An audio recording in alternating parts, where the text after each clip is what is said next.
موجودہ دور میں علماء اور عوام کے درمیان فاصلہ نظر آتا ہے، وہ کیا اسباب ہے اور پھر اس کا حل کیا ہو سکتا ہے؟ سیدنا آدم علیہ السلام کو رب العزت نے بنایا جی پوری نوری مخلوق پر پہلے بشر کی فضیلت جو ظاہر فرمائی وہ علامہ ہے. پتہ چلا کہ ایک بشر کا مقام علم کے اندر ہے. واہ واہ واہ. نمبر 2، قرآن کریم ہی بیان فرماتا ہے کہ اللہ کریم کا خوف اور خشیت جو ہے وہ علماء رکھتے ہیں. بے شک. نمبر 3، قرآن کریم میں ارشاد فرمایا کیا علم والے اور بغیر علم والے برابر ہو سکتے ہیں. نمبر 4، قرآن کریم میں ارشاد فرمایا یہ ہے عوام اور علماء کا رابطہ، اور اسی سے ہم آپ کے سوال کے جواب کی طرف بھی پلٹیں گے. یہ تمہید ہے، فَاسْأَلُوا أَهْلَ الذِّكْرِ إِن كُنتُمْ لَا تَعْلَمُونَ. رب العزت نے یہ ہمیں حکم دیا ہے کہ علم والوں سے پوچھو اگر تم نہیں جانتے. کہ صرف وکالتی کتابیں پڑھ کر کوئی وکیل کیوں نہیں بن جاتا؟ طب کی کتابیں بھی تو موجود ہیں، وہ پڑھ کر کوئی حکیم کیوں نہیں بن جاتا؟ واہ. میڈیکل کی کتابیں موجود ہیں، وہ پڑھ کر اپنے نام کے ساتھ ڈاکٹر کیوں نہیں لکھوا لیتا؟ جی جی جی. دیگر علوم جدیدہ جتنے بھی ہیں سلیبس تو موجود ہے نا. بالکل. بڑی بڑی یونیورسٹیاں کیوں؟ یہ بچے ماؤں کا ہجر و فراق سہتے ہیں، دور دراز ملکوں میں جا کے پڑھتے ہیں کہ یہ ڈگری یہ ڈپلومہ پانا ہے، تو کتابیں کیوں نہیں پڑھ لیتے؟ اسی گوگل پر وہ کتاب نہیں ملتی، اسی سوشل میڈیا پر نیٹ پر وہ سہولتیں موجود نہیں ہیں. لیکن کہا نہیں کتاب سے بات نہیں بنے گی، جو کتاب کے جاننے والے ہیں ان کے پاس جانا پڑے گا. کیا کہنے ہیں. یہی رمز ہمیں مالک نے سمجھائی ہے، اگر نہیں جانتے تو اپنے عقل کے گھوڑے نہ دوڑاؤ، جن کو ہم نے علم بخشا ہے ان سے جا کر پوچھو. سبحان اللہ سبحان اللہ. اس سے مزید ایک قدم آگے بڑھتے ہیں. عالم کی جو فضیلت ہے، حضور سید العالمین علیہ الصلوۃ والتسلیم نے ارشاد فرمایا قیامت کے دن عالم و عابد جمع ہوں گے، عبادت گزار سے کہا جائے گا جاؤ جو عبادت کی اس کا بدلہ اور اجر لے لو. اور یہاں میرے مرشد کریم حضور سیدی و سندی پیر محمد عبدالرشید قادری رضوی نائب محدث اعظم پاکستان رحمۃ اللہ علیہ، وہ عالم ربانی شیخ الحدیث شیخ القرآن تھے. تو وہ اس کا مفہومی معنی بیان فرماتے تھے کہ صحیح العقیدہ سنی عالم سے کہا جائے گا جی کہ تم پلسرات پہ رک جاؤ، تو ہم نے حساب کتاب تو دے لیا. جی. تو فرمایا جائے گا حساب نہیں مانگ رہے، واپس پلٹو، تم دنیا میں جس سے محبت کرتے تھے اس کی شفاعت کر کے اس کو بھی جنت میں. سبحان اللہ سبحان اللہ. عالم صحیح العقیدہ کی شان کیا ہے کہ جانے جانا علیہ الصلوۃ والتسلیم نے فرمایا کہ قیامت کے دن شفاعت کریں گے انبیاء، شہداء اور علماء.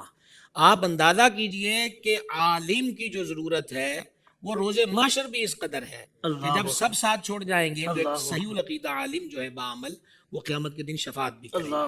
پھر اپنے ناظرین کو آئیڈیاز کے فورم سے میں یہ بھی گزارش کر دوں کہ قیامت والے دن جنت میں پہنچنے کے بعد بھی عالم کی ضرورت نہیں چھوٹے. اچھا پہنچنے کے بعد بھی وہاں بھی ضرورت پڑے گی. اللہ اکبر. یہاں تو کہتے ہیں مولوی جان نہیں چھوڑتے، تو اول تو ان کا ہم سے ملاپ مشکل ہے کیونکہ کئیوں نے وہاں جہنم میں کئیوں کو پانی پلانے کے لیے بھی جانا ہے. تو جو دوسرے ہیں جنت میں چلے بھی گئے تو وہاں پر بھی علماء کی ضرورت پڑے گی. سید العالمین علیہ الصلوۃ والتسلیم نے ارشاد فرمایا، مفہوم حدیث پیش کر رہا ہوں، کہ لوگ جنت میں بھی علماء کے محتاج رہیں گے. وہ کیسے؟ بعض اہل جنت کے لیے ہفتے میں ایک بار، بعضوں کے لیے روزانہ بھی ہوگا کہ اللہ تعالیٰ اپنی شان کے لائق اپنا جلوہ ظاہر فرمائے گا اہل جنت پر، اور ان سے کلام فرمائے گا اور ان سے فرمائے گا کچھ چاہیے، کوئی ضرورت ہے تو بتاؤ. اب وہ آپس میں کہیں گے کہ مالک تو ارشاد فرماتا ہے کیا چاہیے، اب یہاں ہر چیز ہے تو ہم کیا کہیں؟ تو پھر وہ کہیں گے ہم اپنے علماء سے جا کے پوچھیں گے کہ رب العزت نے اگلے ہفتے پھر فرمانا ہے کچھ چاہیے، تو لہذا ہم کیا کہیں؟ تو پھر علماء بتائیں گے یہ عرض کرنا، یہ عرض کرنا، یہ عرض کرنا. تو بھائی صاحب آج ہی اچھا تعلق بنا لو جی جی تاکہ جنت میں بھی خوب گزرے، یہاں کی شناسائی اور وہاں کی شناسائی بھی بہتر رہے. دوسری بات یہ ہے کہ گیپ کیوں ہے؟ گیپ کی وجہ صرف نہ جاننا اور نہ سمجھنا ہے. پہلی بات تو یہی ہے کہ ایز اے مسلم ہم کتنے ذمہ دار ہیں صبح سے لے کر شام تک جملہ امور میں کہ ہم رہنمائی کا شوق رکھتے ہوں کہ کوئی ہماری رہنمائی کرے. ہم نے سونا کیسے، جاگنا کیسے، کاروبار کیسے کرنا ہے، چلنا پھرنا کیسے، گفتگو کیسے کرنا ہے، وغیرہ وغیرہ وغیرہ. حضرات صحابہ کرام علیہم رضوان کی مبارک زندگیوں کو پڑھیں، یہ کتب حدیث وہیں سے مالا مال ہے. جی. مطلب ایک صاحب آگے عرض کرتے ہیں یا رسول اللہ علیہ الصلوۃ والسلام میرے والد نے منت مانگی تھی کہ میرا یہ کام ہو گیا تو میں حج کروں گا، تو حضور وہ وصال کر گئے ہیں، تو اب کیا حکم ہے؟ ایک صاحب آگے عرض کرتے ہیں یا رسول اللہ علیہ الصلوۃ والسلام میرے والد نے، وہ غیر مسلم تھا، میرے والد نے، ہم دو بھائی ہیں، دونوں کو کہا تھا کہ میری طرف سے اتنے اونٹ ذبح کرنا، تو میں آپ سے پوچھنے آیا ہوں.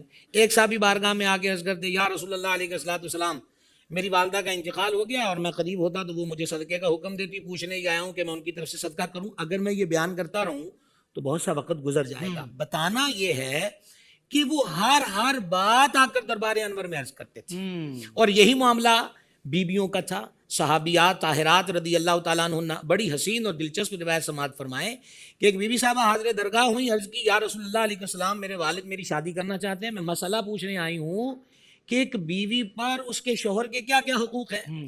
آپ اندازہ کریں، یہاں تو شادی کے دن کے لیے مسئلہ نہیں پوچھا جاتا جی. اور وہ رشتہ طے کرنے سے پہلے بھی دربار انور میں آ کے پوچھتے ہیں. تو بڑا گیپ کا سبب یہی ہے کہ ہم ان کے پابند ہونا ہی نہیں چاہتے. جی.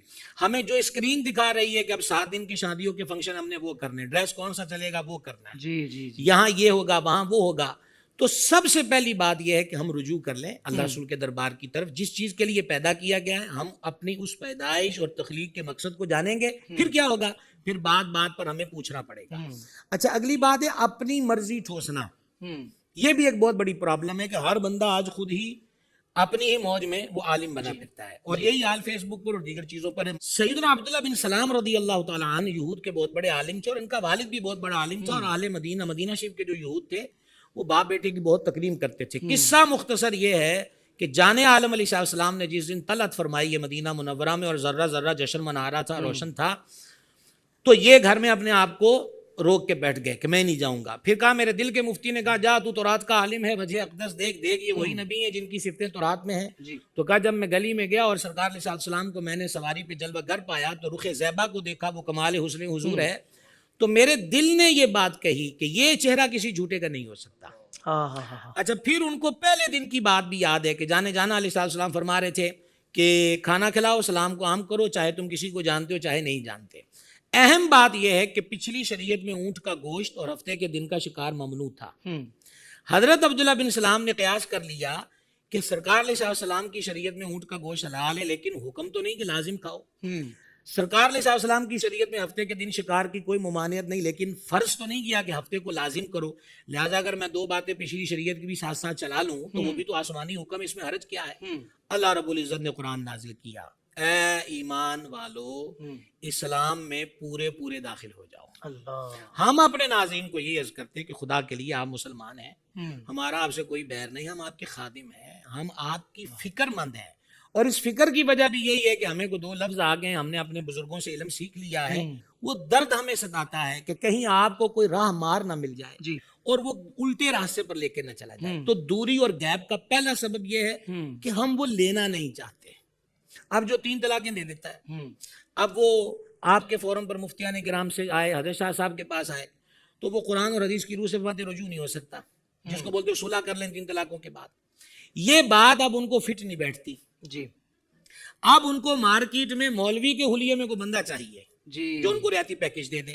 وہ فیس بک پہ مل جائے، چاہے اس نے داڑھی شریف معذ اللہ جالی لگائی ہو، تو نے کہا دیکھا سکالر تو یہ ہے، عالم تو یہ ہے. ہم خواہشوں کے غلام ہو گئے ہیں. اللہ. جس دن خواہشوں کی غلامی سے نکل گئے، علماء کی طرف رجوع خود بخود نصیب ہو جائے. واہ جی واہ، واہ جی واہ، سبحان اللہ سبحان اللہ. زندگی کے تمام شعبوں میں دینی رہنمائی حاصل کرنے اور آخرت کو بہتر کرنے کے لیے ہمارے YouTube channel Islamic digital studio کو سبسکرائب کر لیں اور بیل آئیکن بھی پریس کر لیں.